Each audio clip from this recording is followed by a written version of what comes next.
Looks like we're live. Had a couple of hurdles trying to get everything set up in the studio, so we're gonna see how this thing plays out. Um, Welcome back to the live stream, y'all. It's also episode 2 of the Unstuck Sessions podcast. On today's episode, we're gonna talk about a problem. And here's the thing: I am calling an audible. I'm changing up the topic because I'm gonna save part 2 for the initial podcast for a later episode. Um, Today, I want to talk about failure to launch and how learning can become a sticking point as a business owner or aspiring business owner. And so I have a couple of stories that of my experience with it, and hopefully this can be beneficial to you. So that's what I got on today's episode. We're going to roll the intro and then we're going to dive into this thing. Peace.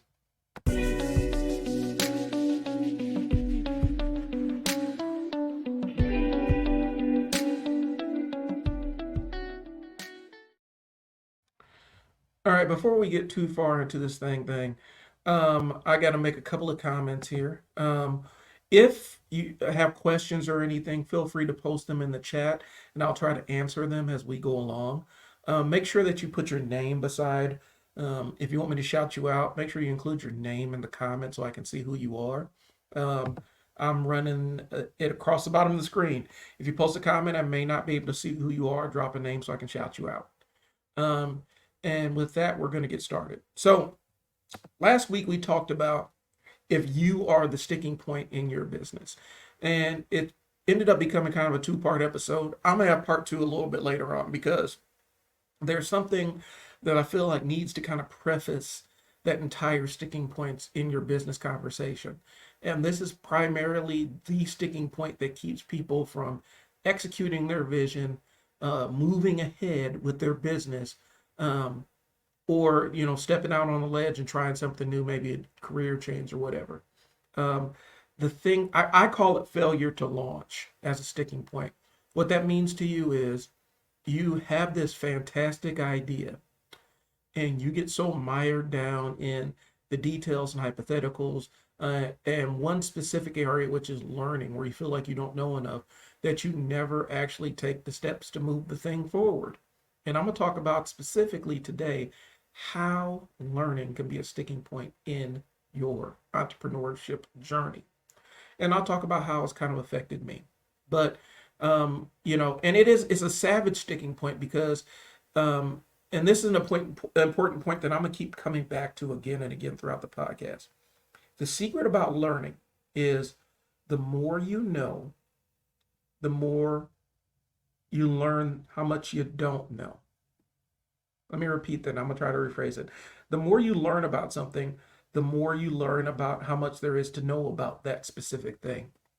And so the process of learning can become really daunting if you don't walk in with the mindset that, okay, as I learn this thing, I'm gonna start seeing the gaps of my knowledge, the gaps in knowledge, gaps in edges of my knowledge where they lay, and I need to adjust for that and be peaceful with myself and not expect me to know all this stuff, and also not punish yourself for the things that you don't know yet, because I'm gonna tell you something: people that don't know anything are experts.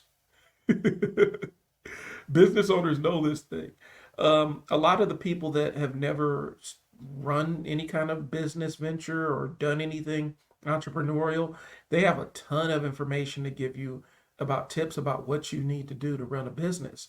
And they are very confident in their knowledge. And the reason why they're confident in their knowledge is because since they don't have a ton of working experience with it, um, they think that that's all there is to need. That's all, their knowledge is all they really need to know to start a business venture. Meanwhile, the business owner's kind of stuck with this thing where it's like, okay, the more I learn, the more I'm leery about moving forward. So the process of learning is kind of this is stuff. It's a tough one because you start seeing what the limits and edges of your knowledge where they actually lay, and you realize that you may know this much, but then you have to. There's a whole universe of information that you don't know, and you get caught in this trap. And the trap, as it exists, is this: you end up really digging yourself into a knowledge hole. You begin recording information. You dive headlong into learning all there is to learn about this specific thing, whatever your venture is. And the more you learn, the more you realize you don't know. And so then you're down to the next podcast or YouTube channel or ebook or course. And by the time by the time you've kind of pulled your head up, you have a really in-depth knowledge about this thing, but you don't really have any execution. And so we're going to get into that here in a second. I've experienced this with doing video work. I've taken film courses and videography courses and all kinds of other stuff online. Before I even set up the camera and started shooting, I was knee deep in all kinds of things about sound and audio and video and stuff. And I was already coming in with a pretty decent understanding of some basic concepts of sound from 4 years working as a station manager and stuff in the college radio station. And I had a pretty good basis of it and, how the broadcasting side of it works and everything. But I felt like I didn't quite know enough and, spent all kinds of hours. And when I talk about resources, resources can be money, it can be time. I spent a lot of resources um, on making sure the equipment was right and maximizing this piece of equipment and learning all I need to know about this, that, and the third. And when you start doing that, you start going down the equipment rabbit hole, especially with video stuff. It's really easy to go down an equipment rabbit hole where you're like, okay, I need to buy this ND filter to optimize and slow my shutter speed down for X, Y, and Z in case I counter this. And, I'm looking at all this other stuff, all these other things. And I'm learning, well, there's an entire filming technique that I'm not aware of. And it's just a lot.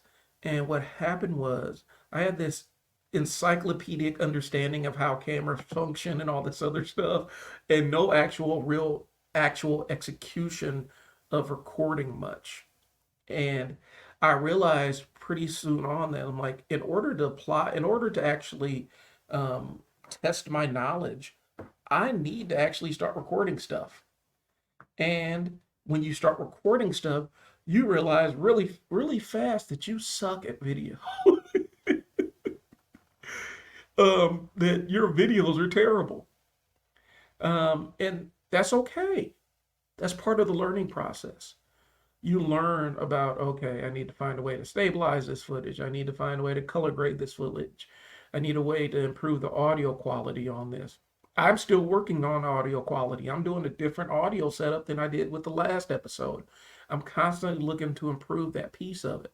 But the moral of the story is you can have all this book knowledge and have this encyclopedic understanding of a topic, but without any actual execution or testing in the real world, that knowledge is dust. It doesn't mean anything.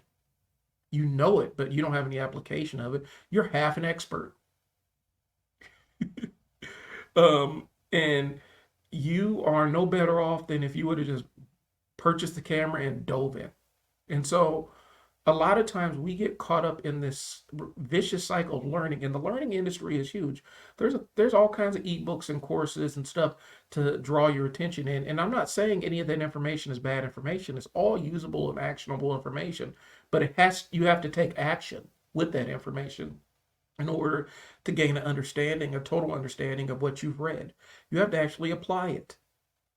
And I think a lot of times we get caught up in just having the expertise and never really displaying the expertise, never really displaying what we know. So, failure to launch is the topic. All right. We value learning. We put a high value on learning in this society, and reasonably so. A lot of learned individuals are also very valuable to a lot of aspects of society. You know, under having a academic understanding of how specific things work and interact with each other is very important. But also, you need to have a practical side of how things work and interact with each other to really express your expertise in an area. So, I'm gonna ask y'all a question. you have a major, let's say you have some kind of major surgery that you need to go into, enough where it's important enough for you to get your affairs in order before you go in, right? And you're in the process of talking to the doctor and you're talking about things and how the procedure is going to go on, what you can expect, and the positive and negative outcomes. And in the midst of the conversation, the doctor reveals that you are their first actual real world patient. Now, this doctor is considered the preeminent expert in the field, and this is super hypothetical, but they're considered, everybody's telling you how much of an expert this person is because they've written a lot about this thing that they're going to do, and they are the ones that have really, come up with the concepts and all kinds of other things and put the pieces together and done all the research and everything. But when it comes to the actual procedure, they haven't really done it. Would you rather have them, or would you rather have the doctor that has plenty of hours of surgery under their belt, and they have the power of some of the expertise, but they actually have more working knowledge of what they're doing than the other person who just has the book knowledge of it? What would you rather have? Would you hire a lawyer that's considered a preeminent expert, a scholar in their field, but has no real actual courtroom experience? They don't have any experience practicing the thing that they're talking about. Business owners, we do it all the time. Or aspiring business owners. A lot of people have become experts in a lot of different business models. They've become experts in real estate, and they'll tell you all about that expertise, and they'll tell you all about the amazing credit things, the amazing things they can do with credit cards and credit limits and all kinds of other stuff. And I talked about it a couple months ago.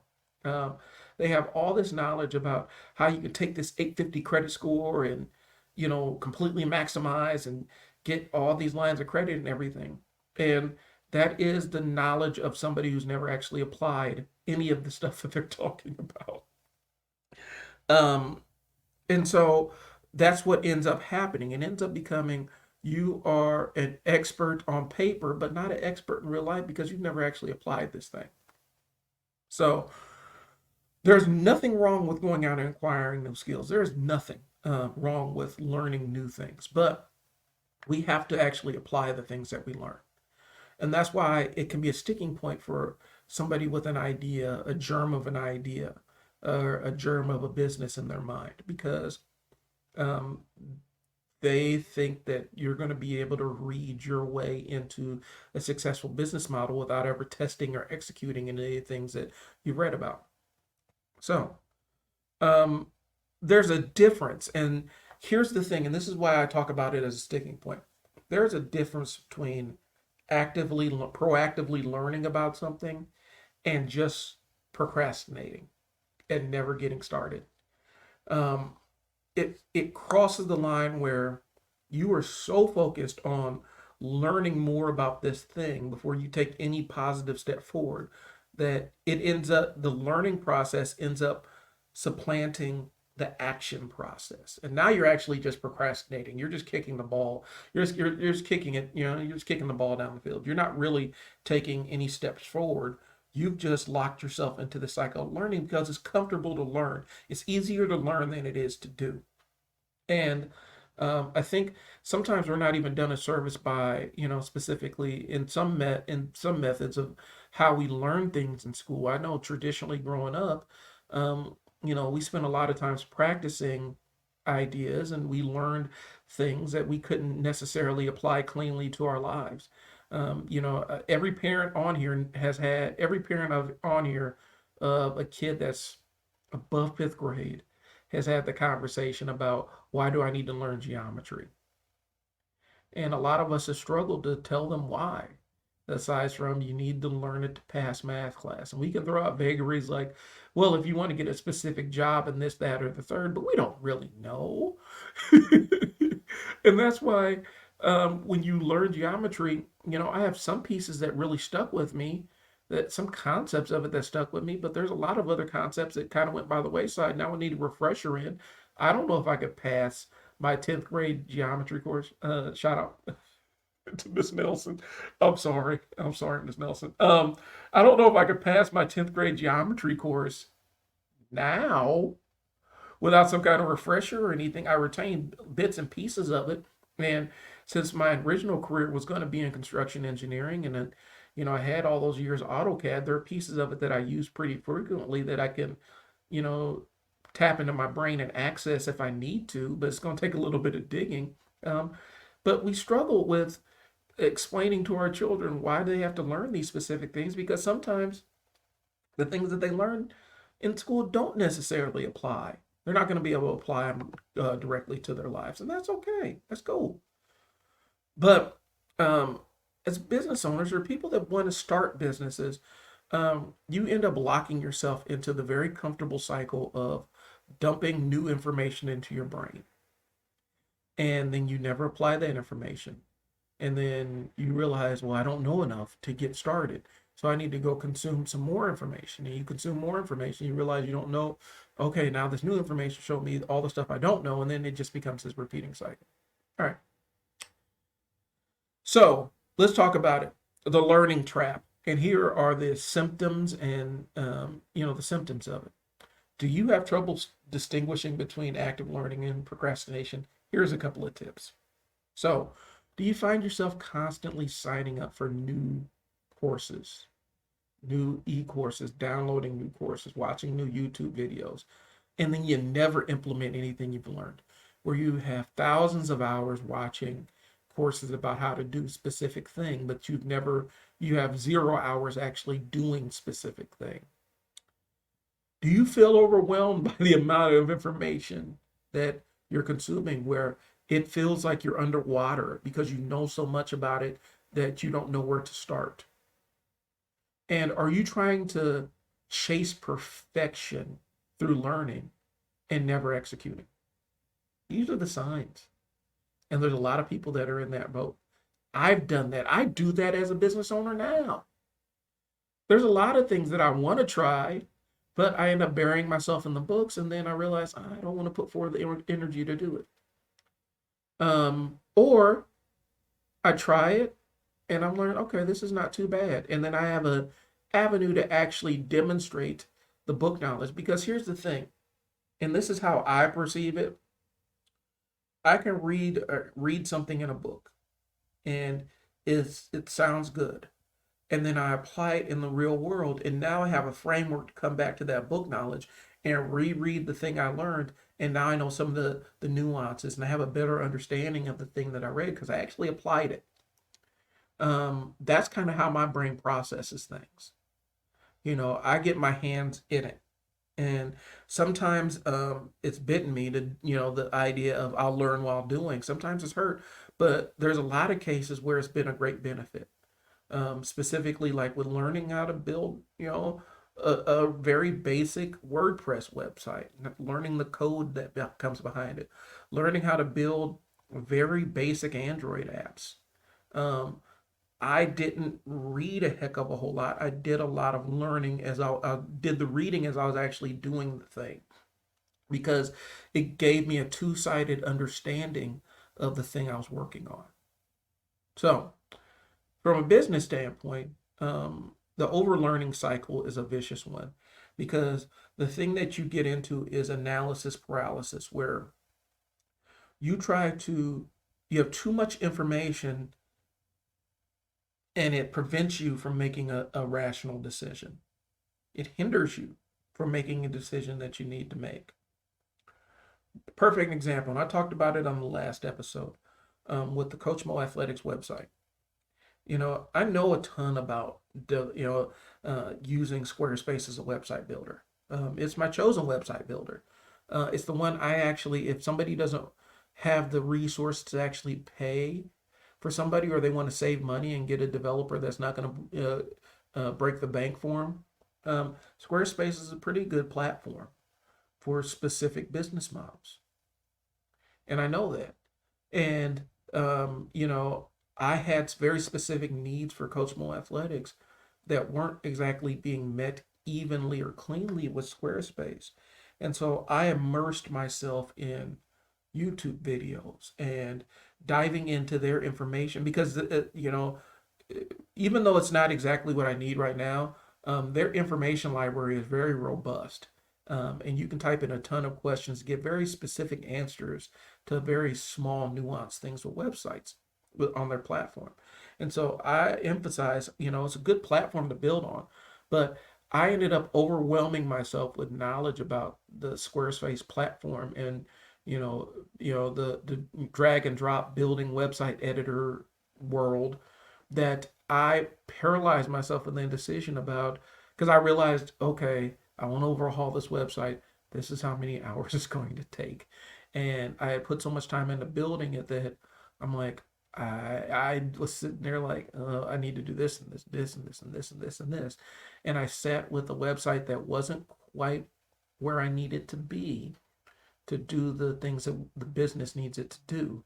And I'm sitting with that going on 3 years because I know too much and I know how long this is going to take to update it the way I want to update it. And instead of finding alternative solutions, I kept drilling down and trying to find simpler solutions through Squarespace. Um, and it wasn't it wasn't it. The solutions weren't to be found there. And that's a challenge, you know? That's hard to admit. That doesn't feel good to admit that, I wasted years on this specific thing and I wasn't getting the results I wanted.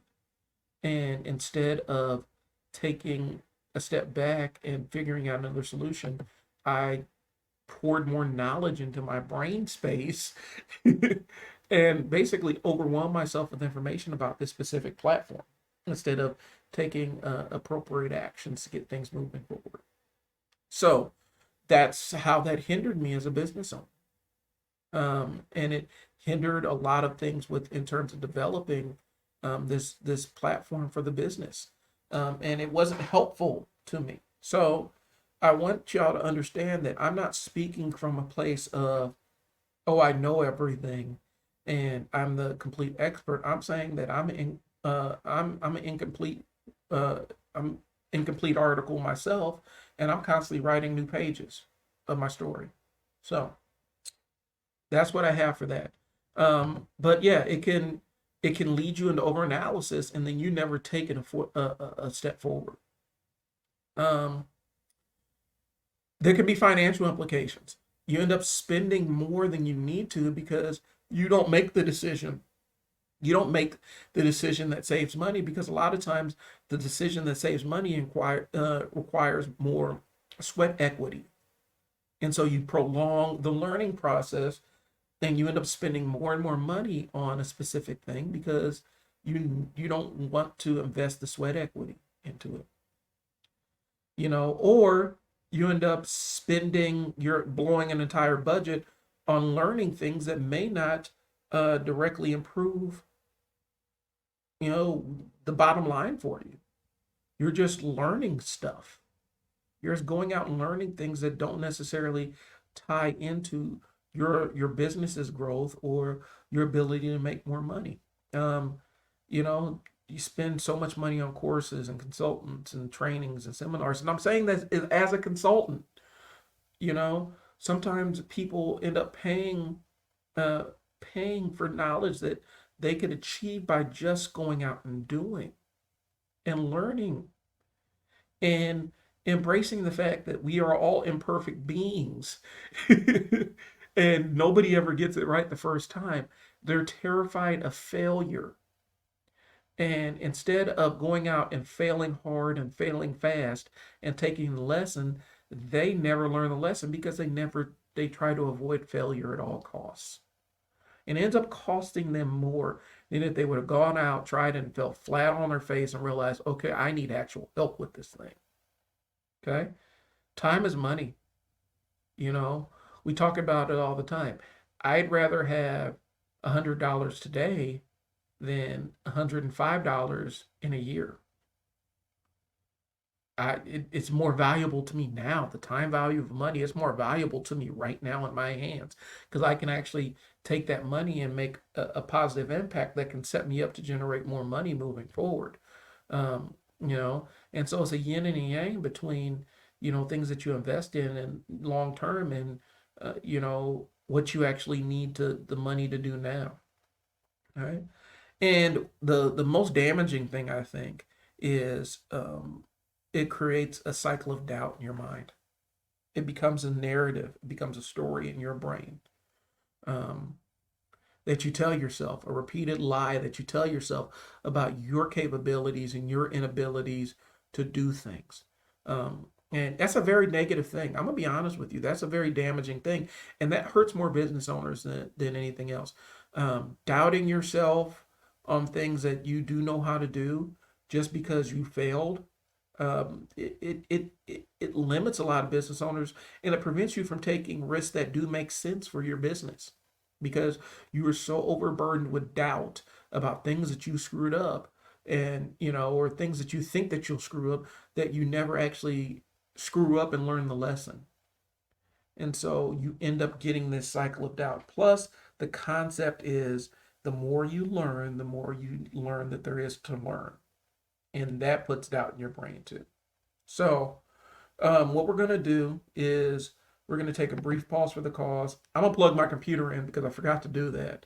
Um, and then we're going to be back to talk about what you can do to find the balance between learning versus the learning trap, or getting caught up in the failure to launch cycle. So we'll take a quick pause for the cause. I'll plug this computer in and then we'll be right back.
All right, the computer's plugged back in.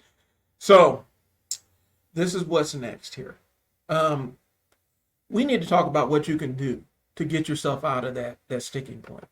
Um, this is something that we do address in our Unstuck Sessions meeting, where we talk about the failure to launch and try to hold your hand and kind of guide you through the process of implementation, so that it's not this big scary process where it feels a little bit more so we can make it feel a little bit more comfortable for you to actually implement and actually have a soft failure, so that you can actually take away the lesson that's important in the failure, because that's important. You have to take away the lesson that's important, the lesson from the execution, and move out of the I'm just learn about this thing indefinitely position. So that's something we do offer with our Unstuck sessions, is ongoing consulting and some done with you services. So if you're interested, I will leave the link for a consultation in the show notes. Right now, we're doing the initial sticking points meeting where we assess what your sticking points are. We do that for $100, but take advantage of it while it's there. So, striking that balance between learning versus doing. Um, the very first step is you need to set some clear goals and objectives. What do you want to achieve by learning this thing? That is very important. Why do you want to learn the thing that you're learning? How will it benefit you? How is not learning this thing hindering you? These are things that you've got to consider before you decide on whether it's worth your time. One thing with coaching athletics, one thing I wanted to do was, I was actually training to do dip my toe into a little bit of some competitive powerlifting and stuff, and I decided that, you know what, I'm gonna go get certified as a strength coach. And I was in the process of getting my conditioning and all this other stuff to get into shape so I could start, pressing myself. And the program I was going to go through, you have to go down and actually get certified and test out as a coach and stuff like that by executing the lifts and then coaching the lifts on the platform and stuff. And I was full bore with that until I realized that, okay, I have two businesses, I have children, I have wife that I need to take care of. I have other things that are requiring my attention here. Do I have the time to go through this whole thing of coursework, which was almost like a college level course, to get certified in this thing, and then travel for a couple of days to get licensed for this thing? How does that help us make money? And at the time, it didn't. It's something I still want to do. I need a little bit. I need about a couple months of training before I actually embark on it again. But I had to make the decision about, is it worth pursuing this thing at this moment? Is this going to enhance what we're trying to do? Now, if I wanted to just enhance my specific, my personal life or whatnot, that's a different consideration. But I was doing it for part of a business venture, and I just had to make the decision like, no, I need to focus on what we're doing here. So I had to make that clear decision and saying, the objectives for this thing aren't quite lining up, and the objectives I'm laying out don't quite match with what I need to do right now. Okay. Prioritize just in time learning over just in case learning. So this is learning as you go. You need to prioritize. I need to know this stuff. Just you need to you need to deprioritize. I should say you need to deprioritize learning stuff just in case stuff is important. You know, I know a ton of useless trivia just in case I go on Jeopardy. I haven't taken the action to go on Jeopardy yet, but in case I do, I have all kinds of useless information running around in my brain just in case I decide I want to go to Jeopardy, y'all. But the stuff that I need to learn, and the stuff I'm actually working on learning, is getting better with managing a sales platform, and email sequences, and things along those lines. Structuring offers, things along those lines. Those are the things that are more important that I can use to leverage better outcomes in the things I'm trying now. So, and those are things that I learn as I go. So having knowledge just in case is great, but understand that it's still just in case this thing occurs. You want to learn for things that are going to actually benefit you, or things that you're going to actually encounter. And sometimes the best way to learn it is by doing it a little bit and then going back and studying. So implementing, studying. All right. Next thing, create a learning schedule and stick to it. For me, my learning schedule is typically while I'm in my car, because I can, consume a lot of ebooks and stuff. I do read other books and stuff, but I can consume the ebooks and things like that while I'm driving. And so my normal commutes, taking kids to and from school or to and from practice and things along those lines, that's when I can really drill down on that stuff. Also, showering. I have a little speaker in the shower where I can put on an ebook and listen to it and things along those lines. And so those are my kind of set aside daily times to learn things that I want to learn. And if it's super important, or if I can't really give it the time it needs during the commutes, then I can set aside some times during the evening, or before the kids come home from school, so I can figure out those times and plug them into my day. And then seek feedback. Sometimes you need to ask an expert, what piece are you missing? And the only way you learn the piece that you're missing is by actually executing. I need to add that addendum in there. Yes, go talk to the expert. Go find, the coach or the guide, that's the mentor that's going to help you. But I'm gonna be honest with you. Um, as somebody who's mentored people, it's easier to mentor people that are actually executing and trying things on their own so that they actually have a point to talk about and some points to build upon than it is to mentor somebody who has no working knowledge of the thing you're talking about. Because trying to mentor somebody with no working knowledge, um, you're trying to teach somebody, if you're English speaker, you're trying to teach somebody how to speak Russian, but the instruction is in French. There's a couple of gaps in language that they don't quite have because they don't have a working understanding of the thing that you're trying to teach them. And so when you seek out mentors, you need to actually go and put in the work so that you can come to the mentor with, well, I tried this, this, and this, and I haven't gotten the outcomes. And then they actually have a framework to teach you. Okay. Um, Again, it's challenging and it ain't easy, y'all. I know that and here's the thing.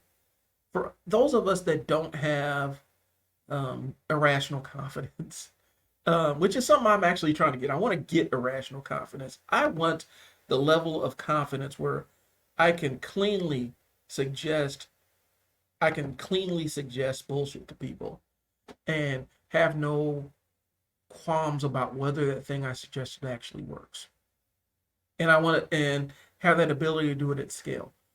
Morally, I cannot do that to people, but it is something that in a weird way you sit down and you're like, wow, it's admirable that you have no concept of what you're talking about, yet you have all the confidence in the world to instruct people on how to do this thing that you don't know how to do yourself. It's amazing. And you're paying people, and people are paying you to come in there and fill their heads up with gibberish. You see it on YouTube all the time. You see it with plenty of people that suggest business models that they have never tried themselves, or credit schemes they've never tried themselves, or real estate things that they've never done themselves. They've only seen other people do, and they tell people like it's easy to do, and they've never done it themselves. And there's a whole industry of people on YouTube and now TikTok that tell people things that they've never done. They tell people how to do things that they themselves have never done. They've only seen other people do it. It's amazing. Um, there's plenty of people on YouTube. For a while it was, the Turo, the the car renting business. That was what was hot. That was right after renting out homes. It was people renting out their own cars and stuff. And plenty of people sitting there telling you how this can be this incredible thing that you can make a lot of money on. And it's not a lie, but they're leaving out key details because they don't have those key details. They don't have the key details that can that help you go from good to great. There are plenty of real estate people. They don't necessarily have the details that help you go from good to great because they don't really have the working experience in this. A lot of financial folks, specifically the crypto folks, don't have a ton of real life experience with some of the things that they're suggesting. And having that irrational confidence can really be lucrative. Like where you like, even though I don't have any working knowledge of this thing, I'm gonna tell people that I do. And I can really sound convincing in my voice. And I can put that kind of bass in my voice that makes me sound authoritative. And form all my questions as declarative statements so that instead of people questioning what I know, they're just doing what I'm telling them to do, even though I don't know what I'm talking about either. Having that level of irrational confidence can be a tremendous benefit if you don't have any scruples about what you're telling people to do. Unfortunately, I've been cursed with a moral compass and I can't really do that to people. So, and I try not to. I try to expose people to things that I know how to do, things that I've tried myself, and I can kind of give you what my results are with it, and let people know, your results may vary depending on what your mileage is. I have experience with sending, reselling items through Amazon. I have experience with it. I know it can be a model that works. I also know that it's super cash intensive, and there's a ton of labor that you got to do. And you got to do the cash and labor until you get enough cash flow where you can actually pay other people to do some of that stuff. I understand that piece of it because I actually got my hands dirty in it.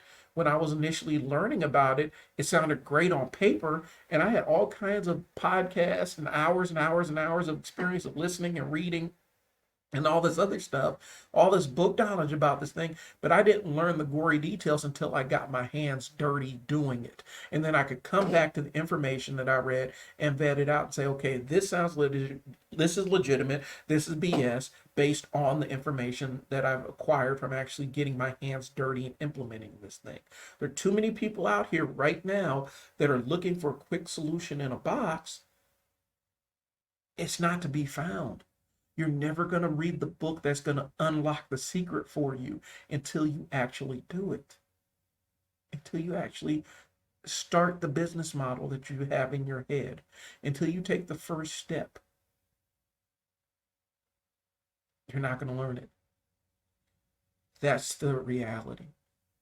Until you get your hands dirty. Now, I'm not saying that you don't need to learn the basics of what you're doing. What I am saying is you do need to have a working knowledge of some of these things, and the working knowledge will enhance your book knowledge because then you can vet out what's good and what's bad information. All right, so I got off my little rant here. I think I've told enough personal stories about it. The reality is you're only half an expert if you have no working knowledge or you have no implementation knowledge of the thing that you're teaching. You're only half an expert. And I don't care how many certifications you have or how many things you have behind your name. If you don't have any experience applying the things that you've learned, you're not a complete expert in it because you don't know the nuances and different variables and things that can go wrong. It's great to read a book about flying a plane. It's great to read the instruction manual on how to pilot a plane and learn the basics of aviation and take all the courses and everything until you sit in that pilot seat and go through a takeoff and a landing successfully. You don't have any cachet to tell anybody about flying. You just don't. So be the pilot and get out of the passenger seat.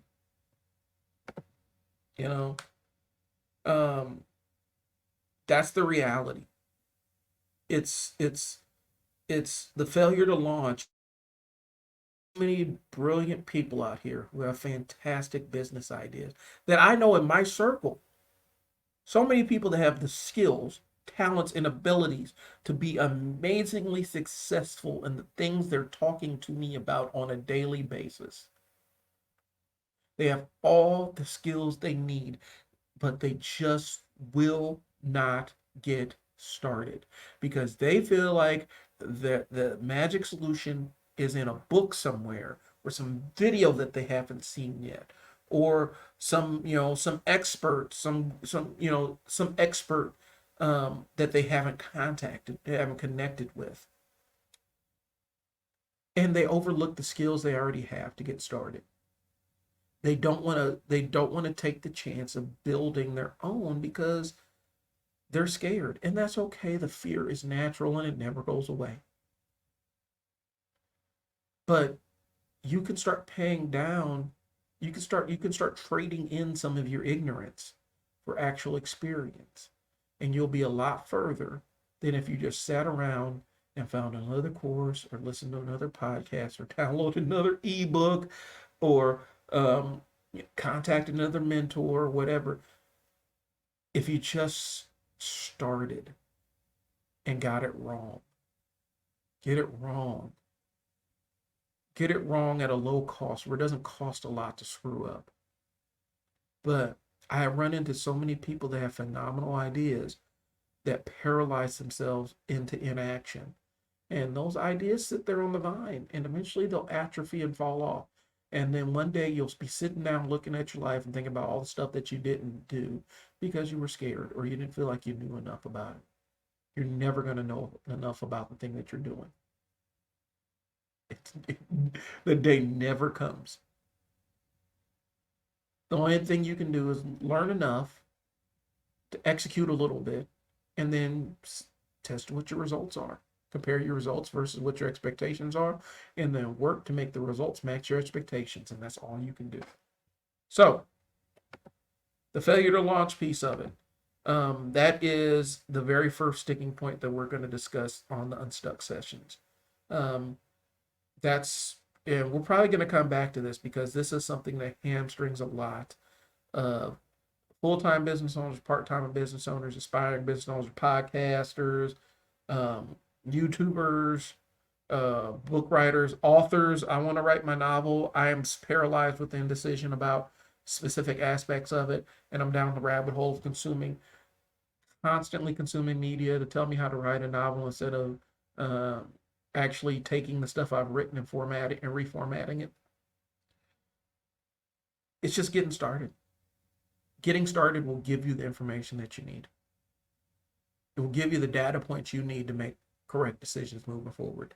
And it ain't contained in any book. It's contained in your hands and your eyes and whatever tools you're going to use to build the thing that's going to propel you to the future. So that's what I have. Um, if you're stuck, give us a call so we can get you unstuck. I will put the email address at the bottom of the screen. Um, you can contact us at mail@isellwords.net to learn about the Unstuck sessions, and hopefully we can start working on the process of getting you unstuck and moving you forward. So I'm looking for it right now. Want to get unstuck? Here it is. If you want to get unstuck, hit us up at mail@isellwords.net and schedule a consultation so that we can sit down and figure out ways to get you unstuck from where you're at right now. And for a lot of people, we specialize in the failure to launch thing, um, because that's a very natural sticking point for a lot of people that are just getting started out, is the failure to launch, and that's one of the things that we do address, and we walk you through. Okay, these are the next steps you need to take, and then we hold you accountable to implement those things. We check in with you. We expect you to implement and then come back to us with things that went right, things that didn't go right, so that we have a framework to teach to. So if you're stuck with an idea and you don't know how to get started and you've gone down the path of consuming books and ebooks and knowledge and podcasts and YouTube channels, and experts and gurus and all this other stuff, don't buy another course, don't buy another ebook or podcast. Set aside $100 and schedule sticking points meeting with us so that we can get started on that piece of it. Or just get out there and get your hands dirty and compare your results to your expectations and figure out a way to make those things match. That's what I got today, y'all. I'm gonna make sure I go through my notes, make sure I have everything. Real quick, in summation, we talked about why learning is important and why we value learning in the society. We talked about the learning trap and how you can end up overanalyzing things. We talked about some of the symptoms of overlearning. And the symptoms are constantly signing up for new courses without implementing. You're feeling overwhelmed by the amount of knowledge that you have rattling around in your brain. And you're constantly seeking perfection through learning and never getting started with execution. Never feeling comfortable executing. Those are the symptoms. We talked about how overlearning can hinder your business. Overanalysis paralysis is a very common thing. It inhibits decision making, not prohibits, and inhibits decision making. There's financial implications to sitting there stuck, overanalyzing things, and being caught in the cycle of constantly learning new things. Time is money. $100 now is more valuable than $105 in a year. And the more time you spend wasting on learning stuff without implementing, the more it's going to cost you in the long run. And then it creates a cycle of doubt in your brain where you start doubting what you actually do know because you've consumed so much information that you're questioning the edges of your own knowledge. So you've got to strike the balance, and you set clear objectives, why you're learning, what you're learning. You set specific time frames so that you're not constantly trying to learn new stuff. I'm very terrible with that because in my downtime, I will actually read an ebook or listen to an ebook about a specific thing, and I don't put clear edges around it. I try to limit it to shower time, traveling to and from my commute. But yeah, it doesn't always fall cleanly in there. So I empathize with you on that. And here's a good one, the 80-20 rule. So 80% of the results come from 20% of the knowledge and 20% of effort or knowledge. So learning how to learn, implement, and then go back and compare your notes and make sure that they match your expectations. Um, you want to set actionable goals out for your learning objectives. So talk about why you're learning this thing and prioritize learning as you go as an over learning just in case. Create a learning schedule and sticking to it. That's something I need to work on. This piece of feedback from me. And seek feedback from experts, but make sure when you go to those experts, you come armed with some kind of working knowledge and not just stuff you read in a book. Have something about implement something and then bring your notes to the expert so they can save time and they can actually speak to you in a language you both understand. All right. So, like I said, my only call to action for this, if you want to book Unstuck session with us, fantastic. We would love to work with you. But my main call to action is get started today. Whatever this thing is, read a little bit, implement, test your results. Stop feeling like you're going to somehow trick the system by having this encyclopedic knowledge of this thing that you've never actually applied in the real world. It doesn't work like that. So stop trying to game the system. Execute, try things, learn, fail hard and fast, and take the lesson that comes with it. I'm Brian. Thanks for getting unstuck with me. I'll talk to y'all episode 3. Peace.